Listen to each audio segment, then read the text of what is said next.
For 61 years, AARP has been the champion of the 50-plus voter. The 2020 election is unlike none other in the midst of COVID-19.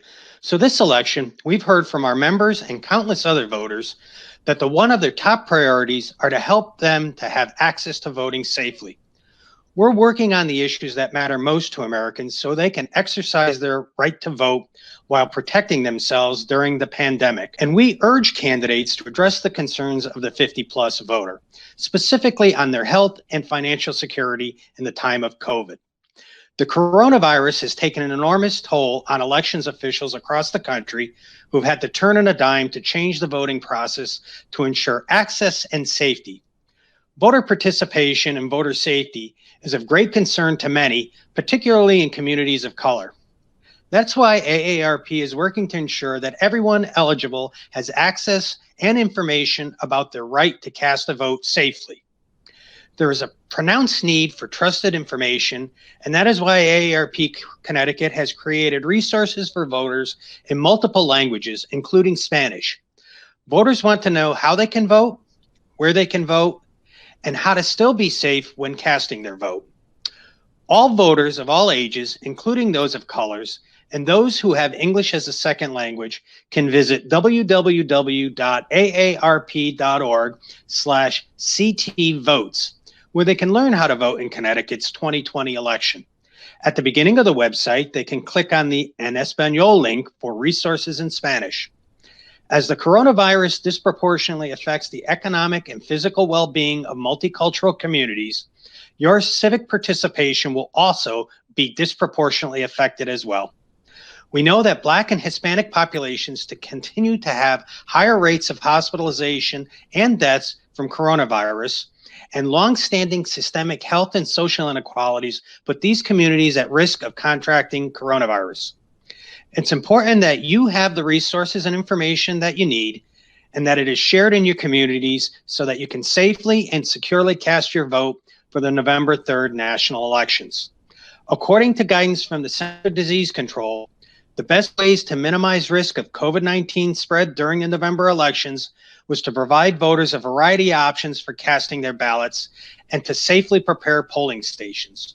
We are happy to have worked with the Connecticut League of Women Voters and Secretary of the State, Denise Merrill, to ensure all voters can have the option to vote by absentee ballot during this election, but also make sure they have safe in-person voting on Election Day, November 3rd as well. I want to thank everyone and encourage you all to cast a ballot in this election and to make sure you tell your friends and family and neighbors to do the same.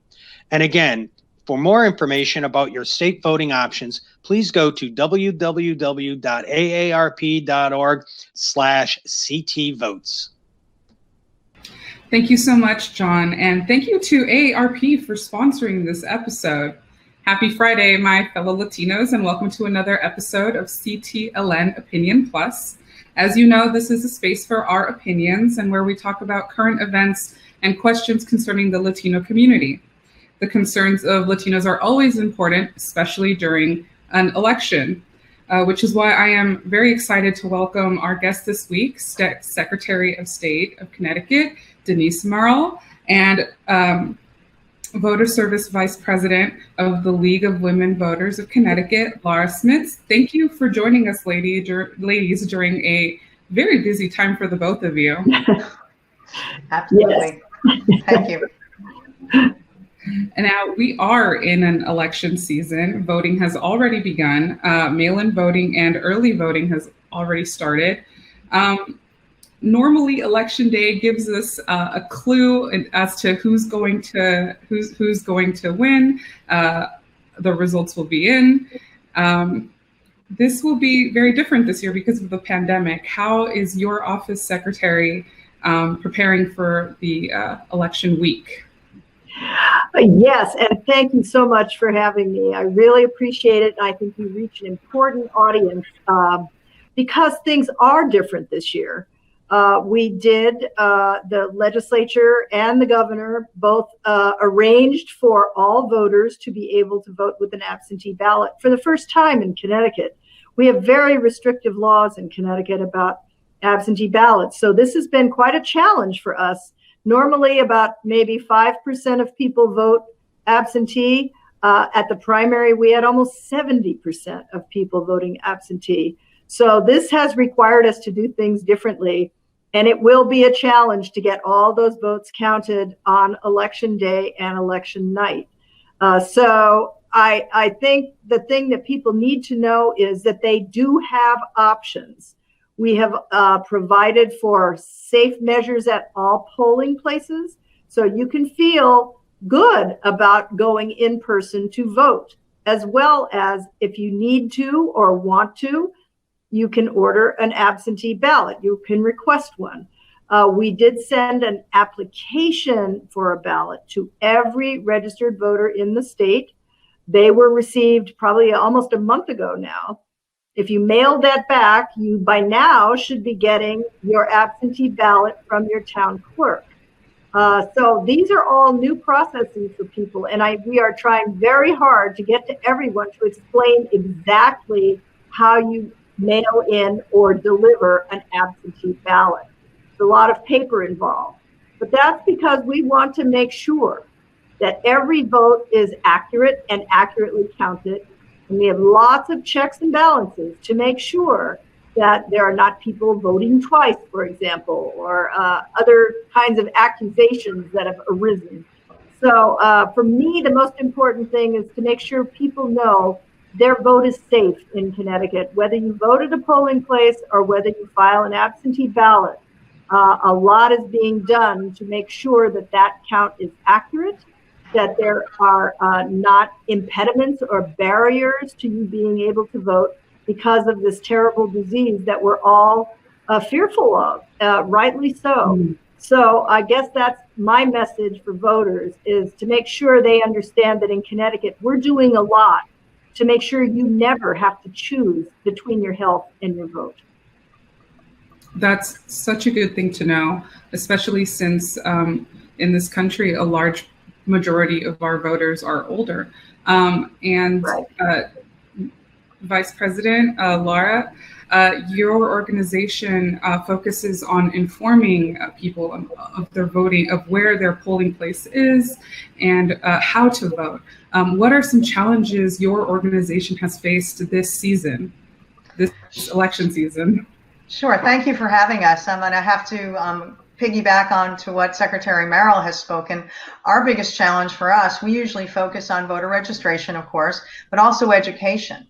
And the education piece this year has been exponentially more difficult because, as she mentioned, so few people in Connecticut vote absentee in a normal situation. So we're basically having to educate. Most people have never voted by absentee, we're finding, which is unusual, but it also presents a challenge for us to get the message out about how to vote absentee.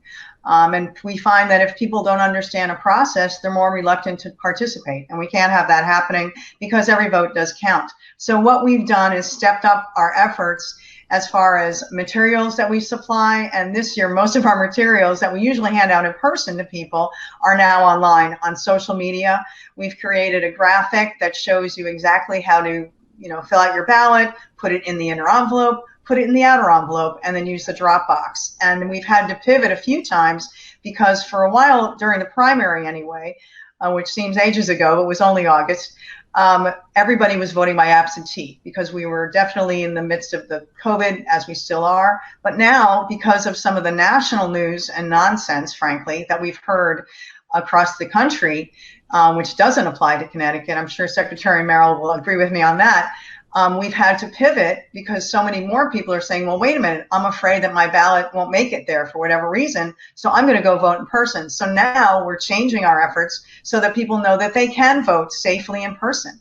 I was an elections moderator during the primary, and there was plenty of PPE, and the Secretary's office has worked with all of the towns to make sure the polling locations are safe for voters and for poll workers. So it's been a real challenge for us. We keep having to change gears and not change our message, but make sure people understand each part of that.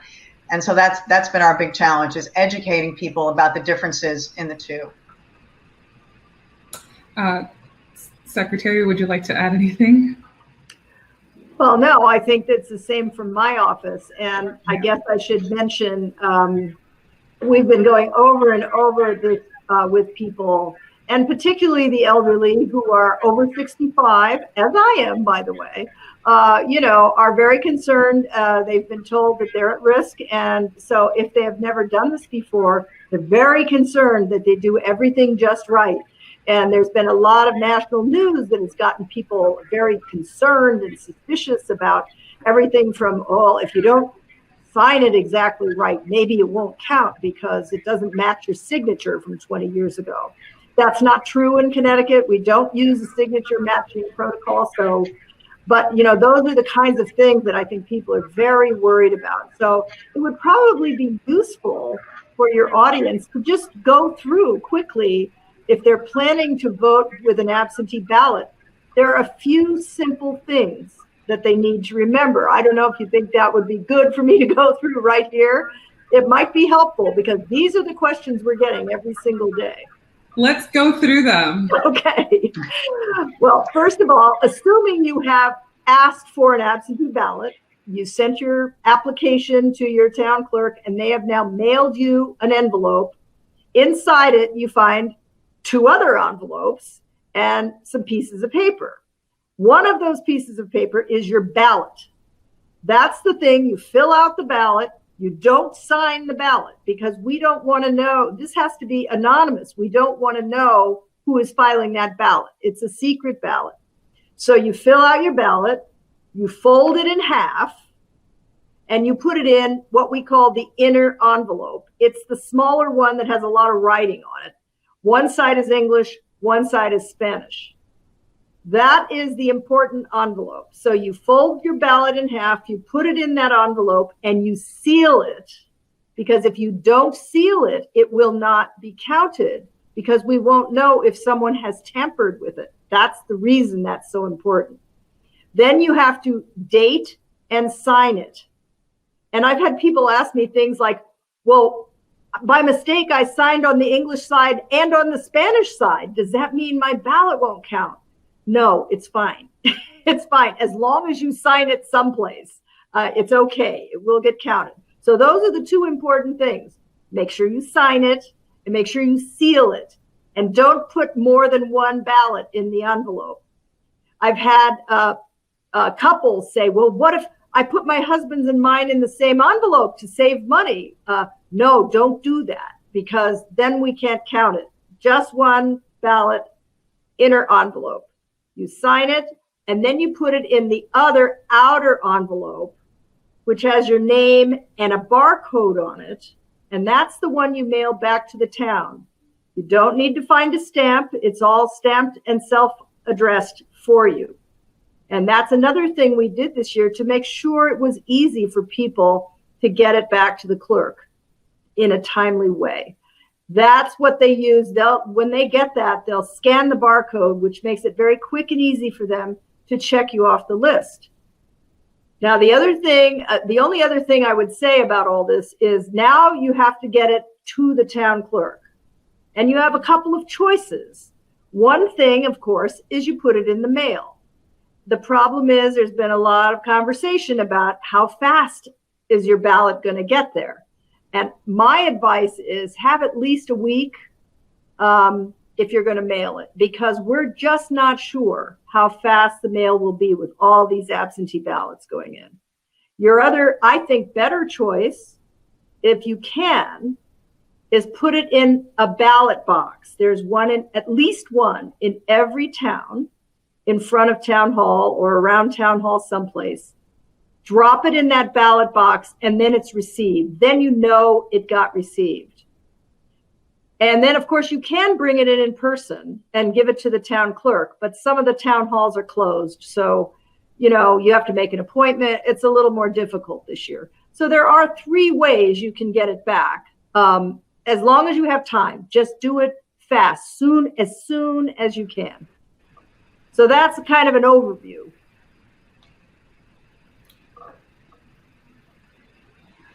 So we asked this to Mr. Brandy the last time, but we didn't get an answer. When does voter registration end in Connecticut? The deadline to vote, to register to vote, is October 27th. So you still have plenty of time as of now. You can also register and vote on Election Day. There's a week in between that we use to print the lists and get everything ready. But in Connecticut, we have Election Day registration. And that means even on Election Day, you can go to one place, usually City Hall, Town Hall, with proper identification and register and vote right there. That's a last resort, honestly, but it's easy to do, and many thousands of people have been able to vote that way. So those are the two ways. Or, of course, you can register online if you have a Connecticut driver's license. So there's many different ways to register as well, but the deadline is October 27th. So while a lot of people are understandably focused on the presidential race, there are a lot of officials up for re-election on the state level. How important is it? How important is the state level races for this election? Well, they're always important. I know there's so much focus on the presidential race because that's what people are tuned into on the national media day after day after day. I feel like it's been going on for years, and it probably has in a way.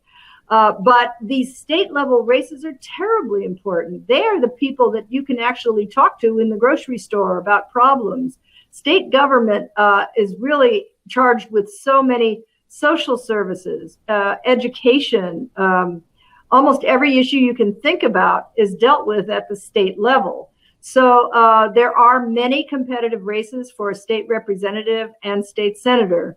And these are people that will determine a lot about the budget, for example, in the state, which affects virtually everyone. So this question is for the both of you, but I'd like to begin with Laura.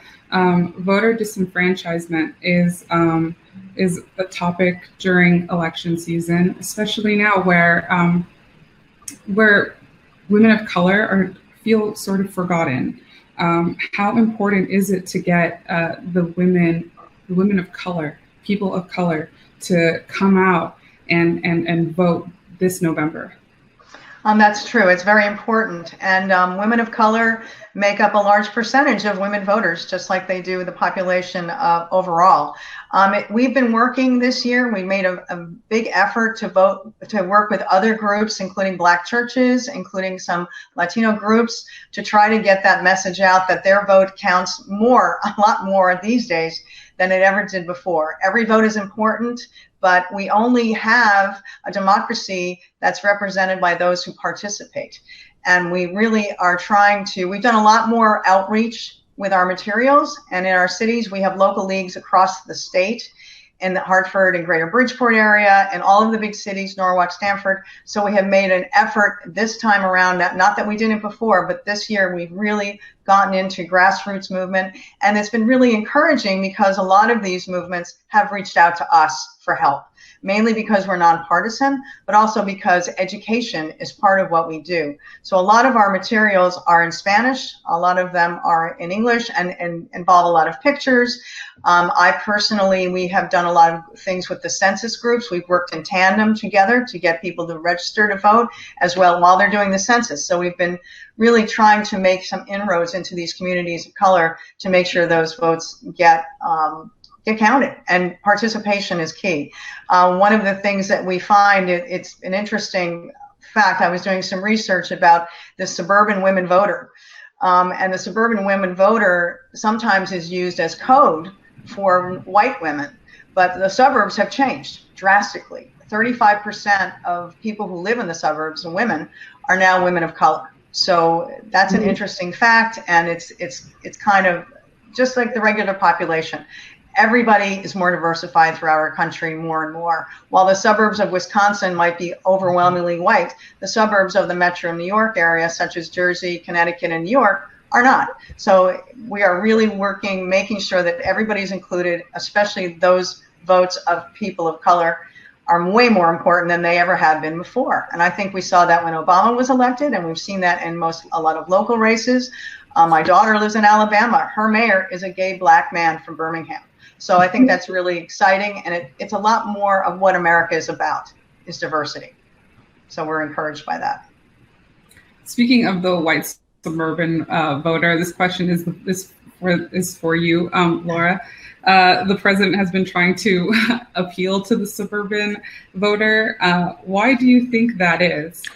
You know, it's unfortunate. I think we've had the different versions of the suburban white voter. It's used to be back in the Nixon era that voter was overwhelmingly white, overwhelmingly highly educated, and overwhelmingly married. And there was a breadwinner who went to work, and it was not a female, it was the man. And so that has changed. And we have seen in the 90s that was soccer moms. That was the other word that was used. And then in the 2000s, it was security moms after 9/11. So it's basically trying to reach a segment of the population. Women make up half the population. Of course, they're going to want to court our votes, but we're not a monolithic group. We all vote differently. We're just like everybody else. So I think because of our numbers, and women turn out to vote more than men, probably because we were denied the vote for so long, it's a lot more important to us. We don't take it for granted. So that I think, unfortunately, I think when President Trump uses that language, it's kind of code for racial stuff, like the housing kind of things that were done in the past. I don't think it's landing nearly as well as he would have thought, though, because the suburban housewife doesn't really exist. Most women work. And there's also now a lot of men who are staying home taking care of children. So they're in the mix too. But it is a language that is used by both parties to represent highly educated people who live in the suburbs, regardless of whether they're men, women, or whatever. But that, I think, was unfortunately coded language, which is not good. This question is for the both of you, and I think it might be my last question. Women earned the right to vote with the 19th Amendment after being denied for so long. How powerful is the women vote, and how powerful is it this coming election season? And I would like to start with the Secretary. Yeah, I think Laura just explained it very well. The power of the women's vote this year cannot be underestimated. I go back to the 2016 election where there was, I think for the first time in a long time, a real uprising of women after that election who felt that they had been cheated out of getting, for one thing, the first woman president. And the kind of rhetoric that came through in the 2016 election used by President Trump at the time really got everyone quite riled up. And many, many groups were formed after that time, including groups of women of color. I think it's quite ironic that this is the 100th anniversary of the women's right to vote. And of course, all year we've been talking about this mission I am here in Connecticut that recognizes that although women did get the right to vote 100 years ago, not all women really got the right to vote. Women of color were still largely excluded from voting. I think finally their time seems to be coming, and I'm hoping it's this election. I think I'm more encouraged than I have been in many years by the actions and activity among many, many of these women's groups that have stayed active since 2016 and are very actively recruiting people not only to vote, but also just to run for office. I'm part of a group called Emerge, which does training for women running for office for the first time. And many of the women we have been involved with have been minority women. So not only are they voting, they're running for office and they're going to win. So I think it's a sea change in what has gone on in the past. And every sign points to the fact that they will come out to vote this year. And that means issues that are important to women, a lot of them around education and their children, are going to take the forefront again. And that's my greatest hope, is that those issues will become very important issues again, based on the vote that I think is about to come out. Would you like to add anything, Laura? Yes, I definitely echo what Secretary Merrill has said. As I mentioned before, we are half the population. We have a lot of power. And I think after 2016, there was definitely energy at the grassroots level mainly by women, as the Women's March day after Inauguration Day was certainly a strong showing of support by women. But also since 2016, the 2018 midterms saw incredible turnout for a midterm election that we haven't seen in like 40 years. And this was not just women creating this, but young people are stepping up a lot earlier than I thought they probably thought they needed to.